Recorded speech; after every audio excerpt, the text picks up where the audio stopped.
Hello साथियों, आप सभी का हमारे यूट्यूब चैनल एग्ज़ाम पथ में एक बार फिर से बहुत-बहुत स्वागत है।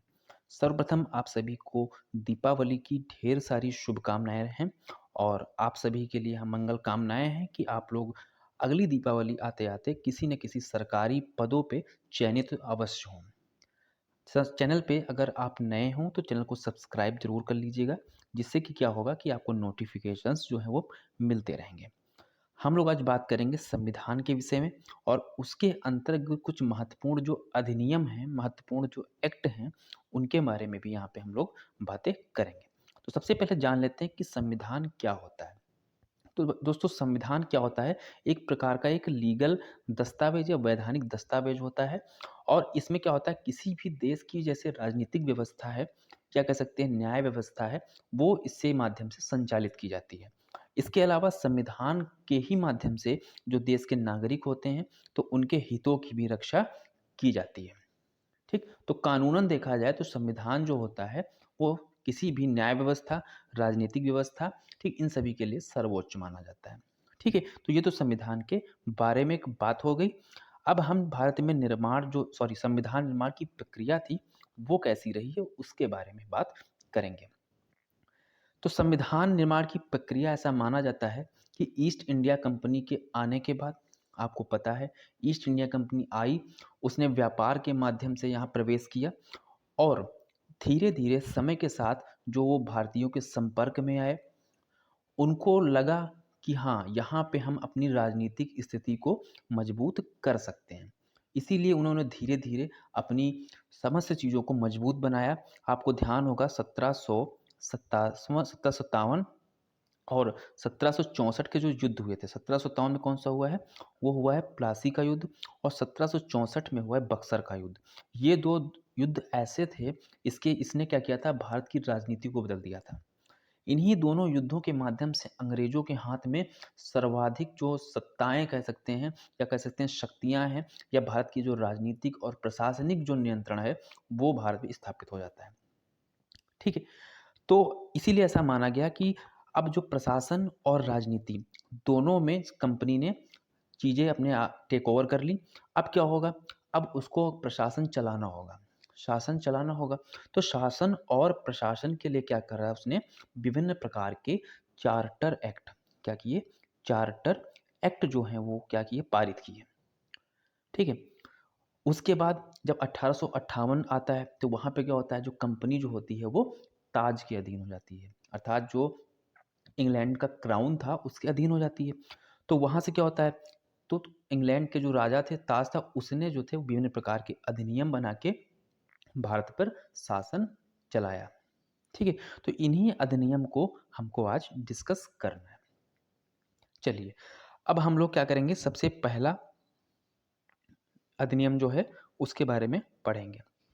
ये जान लीजिए आप लोग कि जो ब्रिटिश कंपनी का शासन रहा है वो 1773 से लेके 1853 तक माना जाता है। इस दौरान उन्होंने विभिन्न प्रकार के एक्ट पारित किए और उसके बाद जब ताज का शासन आता है तो 1858 से 1947 तक जो अधिनियम पारित किए गए उनके विषय में हम लोग पढ़ेंगे।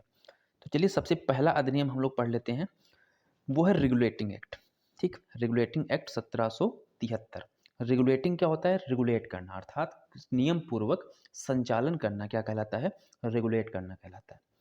तो रेगुलेटिंग 1773 क्या था और इसके विभिन्न जो महत्वपूर्ण प्रावधान थे, वो क्या थे? उन सभी के बारे में हम लोग चर्चा करेंगे।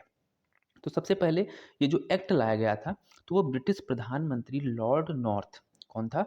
ब्रिटिश प्रधानमंत्री लॉर्ड नॉर्थ की उसके द्वारा एक गठित गुप्त कमेटी क्या थी? गठित गुप्त कमेटी की सिफारिश पे इस एक्ट को लाया गया था। अब हम बात करेंगे इस एक्ट के कुछ विभिन्न जो प्रावधान थे वो हम बात करते हैं। सबसे पहला इसका पॉइंट ये है कि इस अधिनियम के माध्यम से पहली बार क्या किया गया कि कंपनी के प्रशासनिक और राजनीतिक कार्यों को मान्यता दी गई। अभी तक कंपनी क्या कर रही थी? व्यापार भी कर रही थी और साथ में प्रशासनिक और राजनीतिक कार्य भी उसने करना शुरू कर दिया था, लेकिन उसको मान्यता प्राप्त नहीं थी। लेकिन इस अधिनियम के माध्यम से उसे क्या हुआ? प्रशासनिक और राजनीतिक कार्यों के लिए मान्यता प्रदान कर दी गई। ठीक है।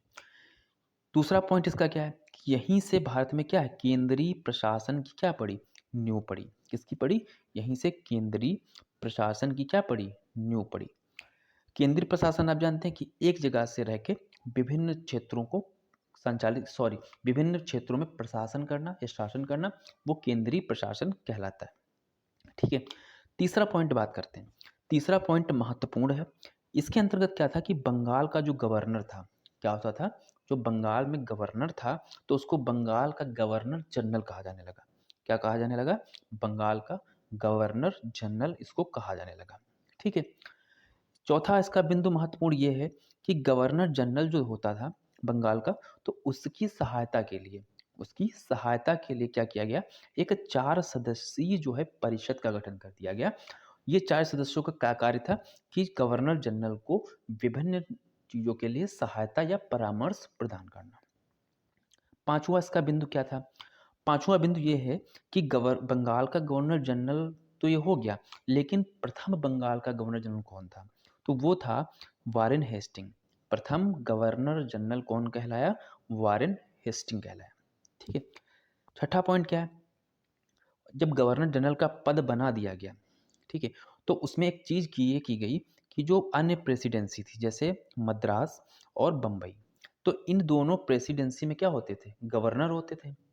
क्योंकि हर प्रेसिडेंसी में क्या होता था, गवर्नर होता था, वही वहाँ का प्रशासन चलाता था। तो इस एक्ट के माध्यम से क्या किया गया कि मद्रास और बम्बई प्रेसिडेंसी के जो गवर्नर थे, ठीक है, तो उनको गवर्नर जनरल के अधीन कर दिया गया।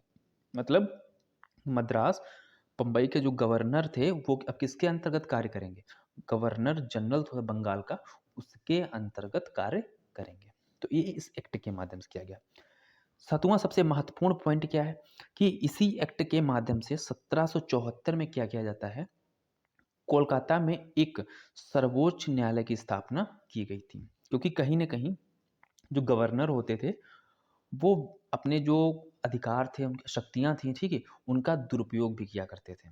ठीक है, तो कहीं न कहीं उनको नियमित या उनको नियंत्रित करने के लिए क्या किया गया, एक सर्वोच्च न्यायालय की स्थापना कोलकाता में 1774 में कर दी जाती है। इसके जो मुख्य न्यायाधीश थे उनका नाम इम्पोर्टेंट है, वो था एलिजा इम्पे थे। कौन थे? एलिजा इम्पे जो थे वो क्या थे? मुख्य न्यायाधीश थे इस सुप्रीम कोर्ट के। और अन्य न्यायाधीश 2 थे, उनके भी नाम आप याद रखना है, चैम्बर्स, लिमेस्टर। ठीक है, ये भी 2 मुख्य जो न्यायाधीश थे उस दौरान थे। चलिए, अगला पॉइंट 8वां पॉइंट है। इसमें क्या था? 8वां पॉइंट में ये था कि उस समय कंपनी में क्या होता था कि जो कंपनी के कर्मचारी होते थे, कंपनी के कर्मचारी होते थे, वो लोग क्या करते थे? निजी व्यापार भी करते थे। अधिक मुनाफ़ा कमाने के लिए वो लोग निजी व्यापार भी करना शुरू कर दिए, जिससे क्या हुआ कि कंपनी का जो राजस्व होता था, ठीक है, वो उसमें कमी आने लगी। कंपनी जो है राजस्व में कमी आने लगी। तो इसके चलते क्या किया गया, एक यही एक्ट जो 1773 है इसको पारित किया गया और इसके माध्यम से क्या कहा गया, कंपनी के जो कर्मचारी हैं वो निजी व्यापार किसी प्रकार का नहीं करेंगे, किसी प्रकार का निजी व्यापार नहीं करेंगे। ठीक है, उसके अलावा एक चीज़ और इसमें कर दी गई कि जो कर्मचारी होते थे कंपनी के, वो भारतीयों से महंगे-महंगे क्या लेते थे, उपहार लिया करते थे। क्या लिया करते थे? महंगे-महंगे उपहार लिया करते थे। तो इस एक्ट के माध्यम से क्या कहा गया कि कोई कंपनी का जो कर्मचारी है, वो किसी भी भारतीय से उपहार या रिश्वत नहीं लेगा। ठीक है? ये भी आपको पॉइंट ध्यान रखना है। इसके अलावा एक प्रावधान और ये था कि जो कंपनी में निदेशक मंडल होता था, कंपनी का जो संचालन होता था, वो एक बोर्ड ऑफ डायरेक्टर्स अर्थात निदेशक मंडल के आधार पे चलाया जाता था। तो उस इसके पहले जो क्या था उसमें 18 सदस्य थे। कितने थे? 18 सदस्य होते थे। तो इस एक्ट के माध्यम से क्या कर दिया गया कि जो कंपनी के निदेशक मंडल में सदस्य थे, उनकी संख्या 18 से बढ़ा के कितनी कर दी गई? 24 कर दी गई। ठीक, ये भी पॉइंट आपको ध्यान रखना है। तो ये था रेगुलेटिंग एक्ट के बारे में और महत्वपूर्ण प्रावधान जो आपके एग्जाम के पॉइंट ऑफ व्यू से महत्वपूर्ण हो सकते हैं। चलिए आगे बात करते हैं। अब इसके बाद जो एक एक्ट आता है उसका नाम था 1781 का संशोधनात्मक अधिनियम। इस अधिनियम को बंदोबस्त कानून भी कहा जाता है, ये भी आपको ध्यान रखना है। चलिए इसके जो महत्वपूर्ण प्रावधान थे उनको देखते हैं। तो सबसे बड़ा उद्देश्य ये था इसको लाने का कि जब गवर्नर जनरल का पद बना दिया गया, पिछले एक्ट में क्या किया गया? 1773 का रेगुलेटिंग एक्ट के अधीन गवर्नर जनरल का पद बनाया गया, ठीक है? और साथ में क्या कर दिया गया, एक सुप्रीम कोर्ट की स्थापना कर दी गई। लेकिन यहाँ पे कार्य बच्चों ये कर दिया गया कि इन दोनों की शक्तियों में कुछ विशेष प्रकार से बंटवारा नहीं किया गया। किसकी कितनी शक्तियाँ हैं, ठीक है? उसकी रेंज क्या है, ठीक है? इन सभी चीज़ों में डिफरेंशिएशन नहीं हो पाया। इसके अंतर्गत क्या होने लगा, इन दोनों के बीच में क्या होने लगा, टकराव हो की स्थिति उत्पन्न होने लगी। ठीक है? तो इसी टकराव को दूर करने के लिए और गवर्नर जनरल और जो न्यायालय था, इनके दोनों के अधिकार क्षेत्रों को स्पष्ट करने के लिए ये 1781 का संशोधनात्मक अधिनियम पारित किया जाता है। समझे आप लोग? इससे अगला पॉइंट क्या इंपॉर्टेंट है? तो नेक्स्ट पॉइंट ये है कि इसमें एक और नियम बनाया गया, एक और विधि बनाई गई। उसमें ये कहा गया कि जो न्यायालय है, सुप्रीम कोर्ट है, वो कोई ऐसा जो है कानून या फिर विनियम नहीं बनाएगा जिससे कि कोई भी भारतीय या उनके रीति रिवाज हैं या परंपरा हैं उनमें क्या हो, हस्तक्षेप हो, या कह सकते हैं उनकी परंपराओं और रीति रिवाजों को ठेस पहुंचे। तो ऐसा कोई भी नियम सुप्रीम कोर्ट नहीं बनाएगा।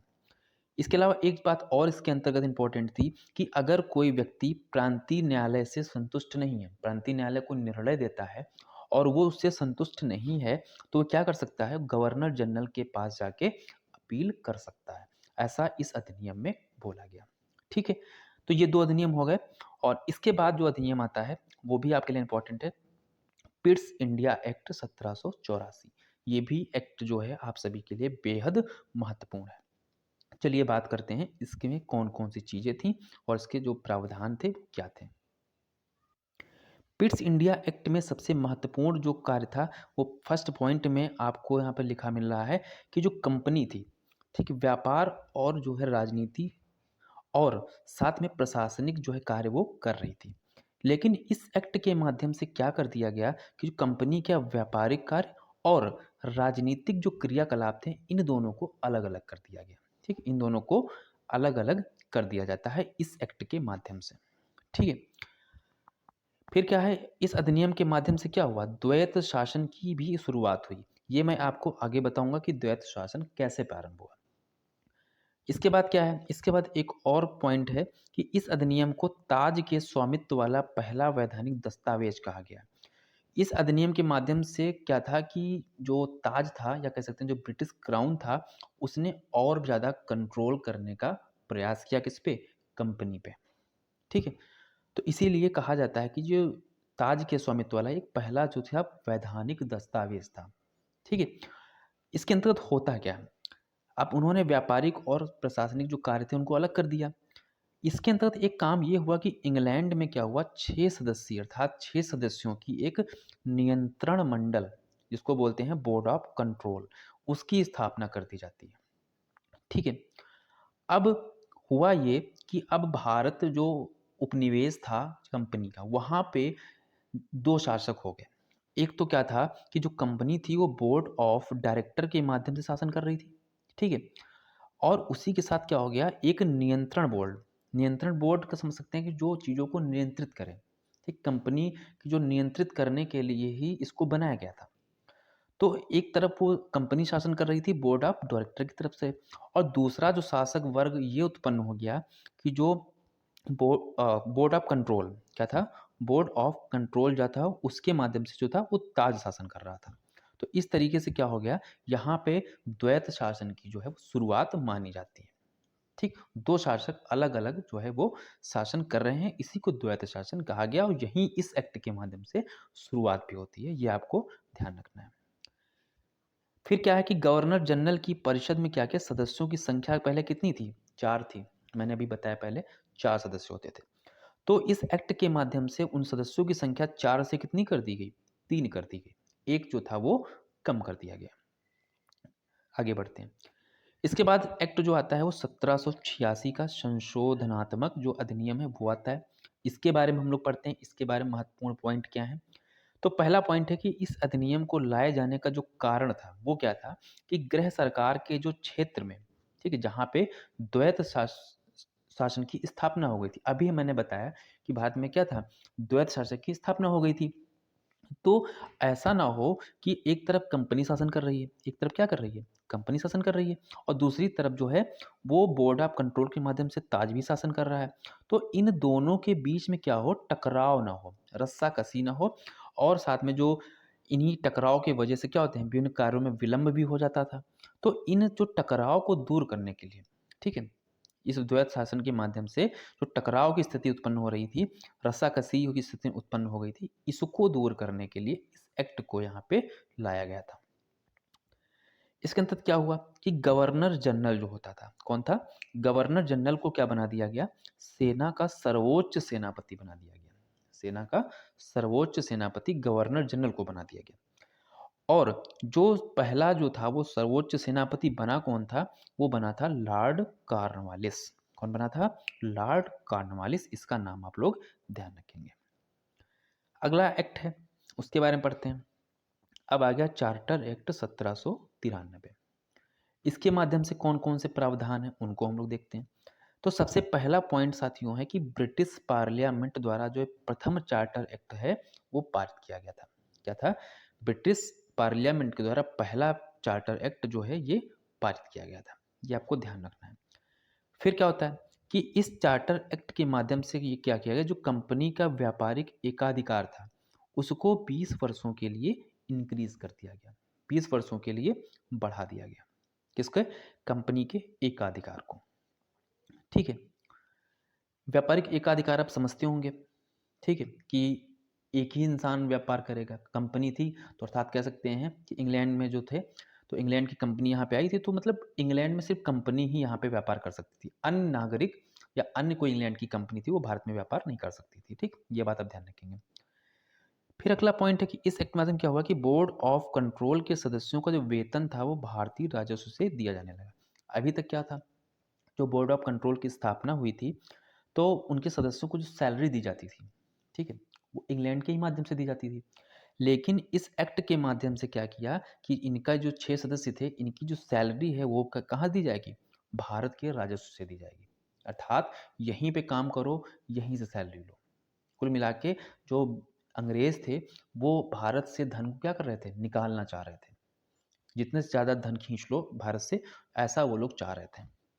फिर है अगला है कि ब्रिटिश भारतीय क्षेत्र। ब्रिटिश भारतीय क्षेत्र का मतलब जहाँ जहाँ पे जो कंपनी का शासन था, तो वहाँ पे लिखित विधियों के माध्यम से प्रशासन की नींव पड़ी। अभी तक क्या होता था, अभी तक ऐसे ही चल रहा था, मतलब जो प्रशासन था, शासन था, वो ऐसे ही मतलब बनाए जाते थे और उन्हीं हिसाब से पालन करवाया जा रहा था। लेकिन क्या हुआ, इस एक्ट के माध्यम से क्या हुआ कि जो ब्रिटिश भारतीय क्षेत्र हैं, तो उनमें जो विधियाँ होंगी, जो नियम बनाए जाएँगे, जो कानून बनाए जाएँगे, वो क्या होंगे, लिखित रूप से होंगे और उन्हीं के आधार पे जो है कार्य होंगे।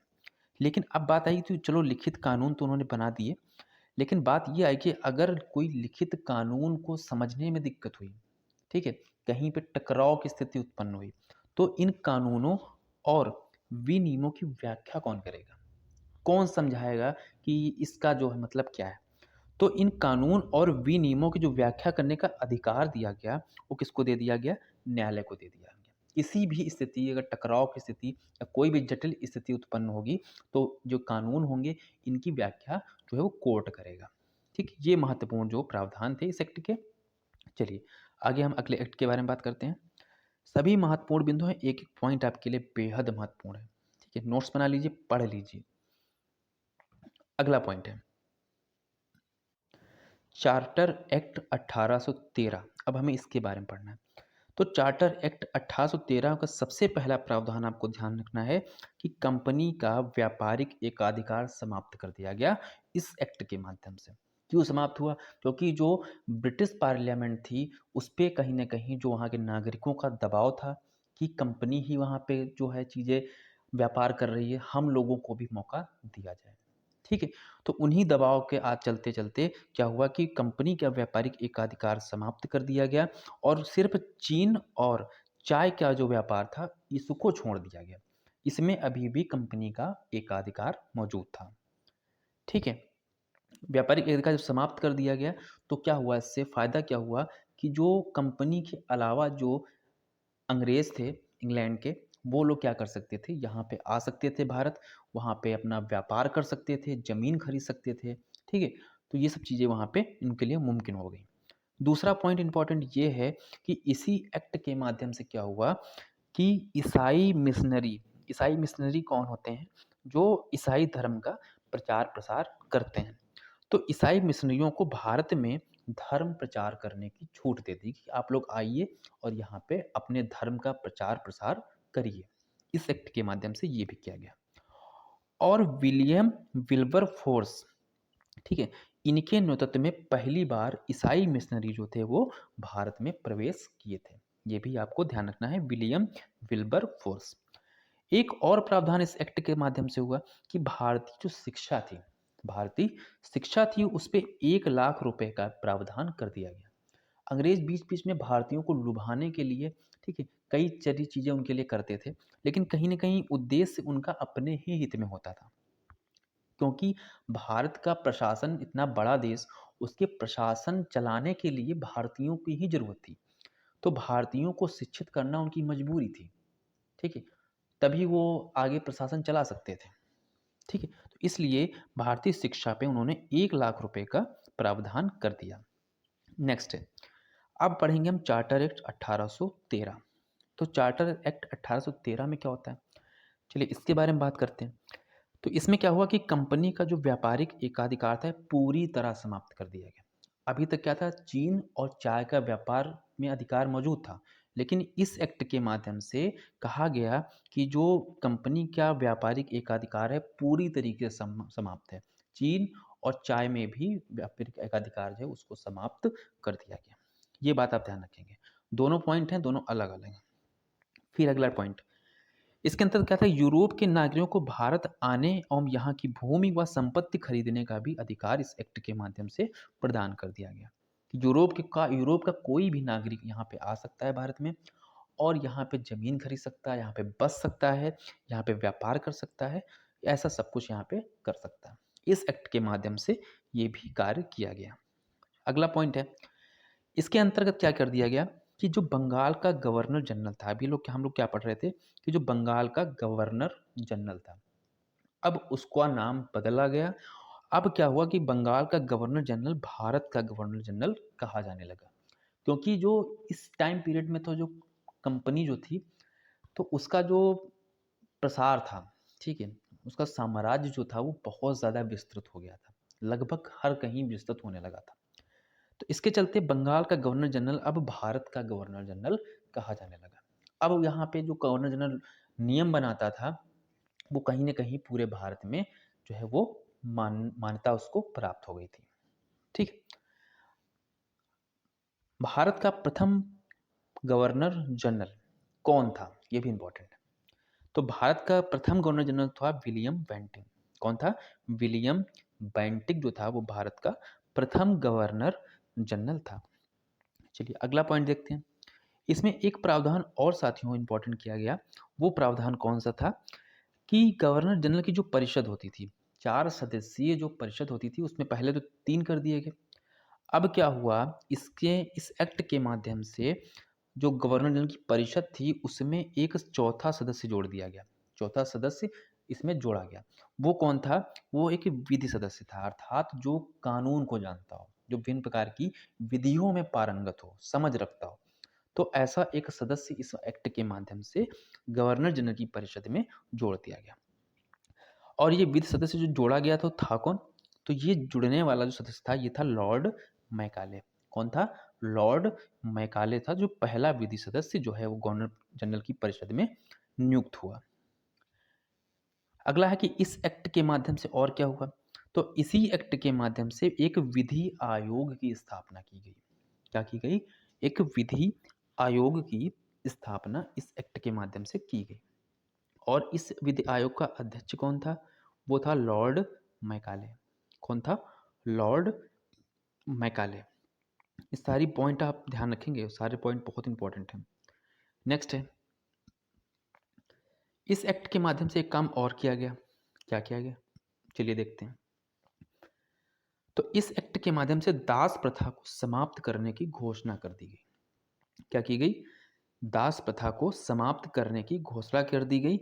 लेकिन अगर देखा जाए तो भविष्य में क्या हुआ, आगे चल के जो लॉर्ड एलन बरो आता है, कौन आता है, लॉर्ड एलन बरो जब आता है, उसके शासनकाल में जो है जो दास प्रथा थी पूरी तरीके से प्रतिबंधित कर दी गई थी। घोषणा तो इसी एक्ट के माध्यम से की गई थी, ठीक, ये आप ध्यान रखेंगे। लेकिन लॉर्ड एलन बरो के शासनकाल में इसको पूरी तरीके से समाप्त कर दिया गया था। ठीक है, अगला चार्टर देखते हैं। अब चार्टर जो है 1853, चलिए इसमें देखते हैं क्या क्या चीज़ें। अब हम लोग धीरे धीरे आगे बढ़ रहे हैं। इस एक्ट के माध्यम से क्या होता है, इस एक्ट के माध्यम से कोर्ट ऑफ डायरेक्टर की संख्या 24 से घटा के कितनी कर दी गई, 18 कर दी गई। चार्टर एक्ट 1853 के माध्यम से जो कंपनी का निदेशक मंडल या कोर्ट ऑफ डायरेक्टर था, उसमें जो सदस्य होते थे उनकी संख्या 24 से घटा के 18 पे ला दी गई। ये बात आपको ध्यान रखना है। सबसे महत्वपूर्ण पॉइंट है, इस पे स्टार लगा के आप लोग लिख सकते हैं कि चार्टर एक्ट 1853 के माध्यम से सभी सेवाएं जिसमें क्या होती थी, नियुक्तियां होती थी। तो इन जो नियुक्तियां होती थी, सभी जो कह सकते हैं जो लोक सेवाएं थी, ठीक, या अन्य सेवाएं जो थी, उनमें जो नियुक्तियां होती थी, इनका माध्यम अब क्या हो गया, प्रतियोगी परीक्षाओं के आधार पर ही जाने का प्रावधान कर दिया गया कि अब अगर कोई लोक सेवक बनेगा, उसकी नियुक्ति होगी तो उसको प्रतियोगी परीक्षा को पास करना पड़ेगा। ऐसा प्रावधान 1853 के एक्ट के माध्यम से कर दिया गया। बहुत इंपॉर्टेंट है। अगला पॉइंट, कोर्ट ऑफ डायरेक्टर्स को क्या कहा गया कि नई प्रेसिडेंसी बनाने का अधिकार दे दिया गया। जो कोर्ट ऑफ डायरेक्टर्स होते थे कंपनी के, तो उनको ये अधिकार दिया गया कि आप लोग जो हैं वो नई प्रेसिडेंसी बना सकते हैं, ये अधिकार दे दिया गया। और ये भी अधिकार मिला कि जो उनकी जो सीमाएं थी, तो पुरानी सीमाओं को परिवर्तन वो लोग कर सकते थे। जो पुरानी सीमाएं थी, या प्रेसिडेंसी है या कोई राज्य है, तो उसकी सीमाओं में क्या करते थे वो लोग, चेंजेस कर सकते थे। ऐसा अधिकार कोर्ट ऑफ डायरेक्टर्स को प्रदान कर दिया गया। नेक्स्ट है, अगला भी पॉइंट इंपॉर्टेंट है कि 1859 में क्या किया गया कि पंजाब में एक उपराज्यपाल की नियुक्ति की गई। क्या की गई, 1859 में पंजाब राज्य में एक उपराज्यपाल की नियुक्ति की गई, और इसी के माध्यम से जो है वो इसका शासन जो है वो चलाना प्रारंभ किया गया। ठीक, तो उपराज्यपाल की सर्वप्रथम नियुक्ति कहाँ पे की गई है, पंजाब में 1859 में। और एक्ट कौन सा है, 1853 है। आप लोग ध्यान रखेंगे इस बात को। इसके अलावा एक अगला पॉइंट है, देखिए इस एक्ट के माध्यम से क्या किया गया कि भारतीय प्रशासन में विधायिका और कार्यपालिका, कार्यपालिका क्या होती है, जो विधायिका जो विधि का निर्माण करती है, ठीक है, उनको पालन करवाना, उनको लागू करवाना कार्यपालिका का कार्य होता है। ठीक है, तो इस एक्ट के माध्यम से क्या किया गया, जो विधायिका और कार्यपालिका होती थी, तो इनके बीच में क्या कर दिया गया, इनके कार्य कह सकते हैं, उनमें स्पष्ट भेद किया गया कि हाँ ये विधियां हैं, ये विधायिका है, ये विधि बनाएंगे, और ये कार्यपालिका है, इसका ये कार्य, इन दोनों के कार्य जो है वो स्पष्ट कर दिए गए इस एक्ट के माध्यम से। ठीक है, अगला पॉइंट है कि विधि सदस्य को क्या किया गया, गवर्नर जनरल की परिषद का स्थायी सदस्य बना दिया गया। अभी तक जो विधि सदस्य था वो अस्थायी सदस्य होता था, लेकिन जो ये 1853 का चार्टर एक्ट आता है, इसके माध्यम से विधि सदस्य को गवर्नर जनरल की परिषद का स्थायी सदस्य जो है वो बना दिया जाता है। ये आपको ध्यान रखना है। हम अगला इसका अंतिम पढ़ेंगे। ठीक है, कंपनी का जो एक्ट है, भारत शासन अधिनियम 1858। चलिए इसके बारे में पढ़ लेते हैं जल्दी से। जो यह अधिनियम था 1857 के विद्रोह के बाद लाया गया। आपको पता है कि 1857 का जो है स्वतंत्रता विप्लव हो जाता है, मतलब जो स्वतंत्रता संग्राम हो जाता है, ठीक, विद्रोह।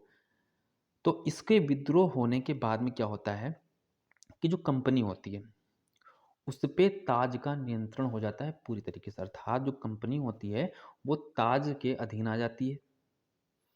ठीक है, और इसके साथ ही क्या होता है, जब कंपनी अधीन आ जाती है ब्रिटिश क्राउन के, किसके, ब्रिटिश क्राउन के जब अधीन आ जाती है, तो होता क्या है, आगे पढ़िए इसके इसके एक्ट के माध्यम से करते क्या हैं कि कोर्ट ऑफ डायरेक्टर्स, क्या, कोर्ट ऑफ डायरेक्टर्स और बोर्ड ऑफ कंट्रोल, अभी तक आपको पता है ना दोनों शासन चला रहे थे। अब कोर्ट ऑफ डायरेक्टर और कोर्ट ऑफ कंट्रोल को दोनों को क्या कर दिया गया, समाप्त कर दिया गया। ठीक है, इनको समाप्त कर दिया गया। और जो इनके अधिकार थे, दोनों के जो अधिकार थे, उस किसको दिए गए, भारत सचिव को दे दिए गए। किसको दिए गए, भारत सचिव को। 1858 के एक्ट से आप क्या समझे कि इसके अंतर्गत जो कंपनी थी वो ताज के अधीन आ जाती है, अर्थात कंपनी पे ताज का नियंत्रण हो जाता है। Court of directors, board of control हैं, इन दोनों को समाप्त कर दिया जाता है और इनके जो अधिकार थे, इनके अधिकार भारत सचिव को दे दिए जाते हैं। ये बातें यहाँ से निकल के आई। फिर अगला, भारत सचिव के परामर्श के लिए, उसकी सहायता के लिए क्या किया गया, 15 सदस्यीय भारत परिषद का भी गठन किया गया।